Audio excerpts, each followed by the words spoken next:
عن عبد الله بن عمر رضی اللہ عنہما ان رسول اللہ صلی اللہ علیہ وسلم قال اللهم ارحم المحلقین، رسول اللہ صلی اللہ علیہ وسلم نے دعا کی اپنے حج کے موقع پر، یا اللہ جو سر منڈواتے ہیں ان پر رحم فرما، جو مناسک حج میں اپنے سر کو منڈواتے ہیں ان پر رحم فرما۔ قالوا المقصرین، صحابہ نے کہا جو سر کتراتے ہیں، اپنے بال کتراتے ہیں، کٹواتے ہیں، منڈواتے نہیں، ان کے لیے بھی دعا کیجیے۔ تو آپ نے دوبارہ دعا کی کہ یا اللہ منڈوانے والوں پر رحم فرما۔ صحابہ نے پھر کہا کٹوانے والوں پر بھی۔ آپ نے تیسری بار پھر دعا کی کہ یا اللہ منڈوانے والوں پر رحم فرما۔ صحابہ نے پھر کہا کٹوانے والوں پر بھی۔ تو چوتھی بار آپ نے فرمایا والمقصرین، کہ یا اللہ مقصرین پر بھی، جو حج میں یا عمرے میں اپنے بالوں کو ترشواتے ہیں، کٹواتے ہیں، منڈواتے نہیں، ان پر بھی رحم فرما۔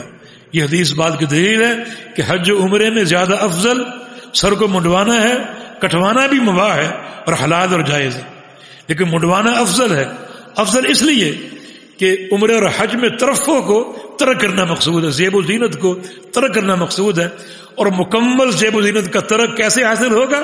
جب آپ بالکل گنجے ہو جائیں اور اپنے سر کو منڈوا دیں۔ یہ زیادہ جو مناسب ہے اس مقام کے کہ آپ نے اپنا لباس اتار دیا، احرام کی چادریں پہن لی، اور بہت سے جو ایک حلال امور آپ نے ترک کر دیے، اور آپ نے ایک تواضع کی شکل اختیار کر لی، تو تواضع کی تکمیل کی شکل یہ ہے کہ اپنے سر کو منڈوا ڈالیں۔ اور یہ بات یاد رکھو، سر کو منڈوانا ایک عبادت ہے، اور وہ حج یا عمرے کے موقع پر، اور کسی موقع پر نہیں۔ ہمارے ہاں کچھ لوگ عجیب ہیں جو سر منڈواتے ہیں کسی بابے کی منت مان کر، کسی بابے کی منت مان کر، جو کہ شرک ہے۔ سر منڈوانا ایک عبادت ہے، اللہ تعالیٰ ہر عبادت کا مستحق ہے، اور اگر کسی کی نظر یا منت میں کسی قبر والے کے نام، کسی مزار والے کے نام سر منڈوائیں گے، گویا عبادت کریں گے، یہ سری شرک ہوگا، یہ سری شرک ہے۔ یہ ایک عبادت ہے، ہر عبادت کا اللہ ہی مستحق ہے۔ تو بہرحال حلق جو ہے سر منڈوانا زیادہ افضل ہے بنسبت کٹوانے کی۔ یہ بات میں اس لیے کہہ رہا ہوں کہ ایک بار کراچی ایئرپورٹ پر کچھ لوگوں کو دیکھا احرام باندھے ہوئے اور سر ایسے منڈوا رکھے ہیں کہ چمک رہے ہیں سر۔ میں نے تعجب سے پوچھا کہ آپ ابھی عمرہ کرنے جا رہے ہیں اور لگتا ہے کہ آج ہی آپ نے یہ سر منڈوایا ہوا، یہ کیا ہے؟ کہا کہ یہ فلاں بابے کی منت، یہ فلاں بابے کی منت۔ دیکھیں کیا تمہاری عبادت قبول ہوگی؟ تمہاری اساس ہی شرک ہے، شرک کرتے ہوئے جا رہے ہو، شرک ساتھ لے کر جا رہے ہو، یہ حج عمرہ کہاں قابل قبول ہوگا؟ تو سر منڈوانا یقیناً ایک عبادت ہے، اور وہ حج اور عمرے کے موقع پر، کسی اور موقع پر نہیں۔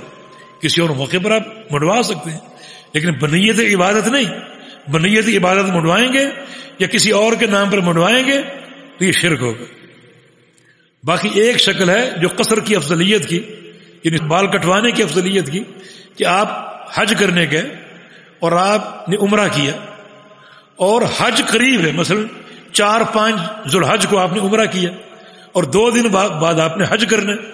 اب آپ اگر بالکل سر کو منڈوا لیں گے تو 2-3 دن بعد دوبارہ آپ کیسے منڈوائیں گے؟ بال تو آئیں گے نہیں۔ تو نبی علیہ السلام نے باقاعدہ حکم دیا ہے جب حج قریب ہے تو بہتر یہ ہے کہ اپنے سر کے بالوں کو کٹوا لو تاکہ حج کے موقع پر آپ قصر کروا سکیں۔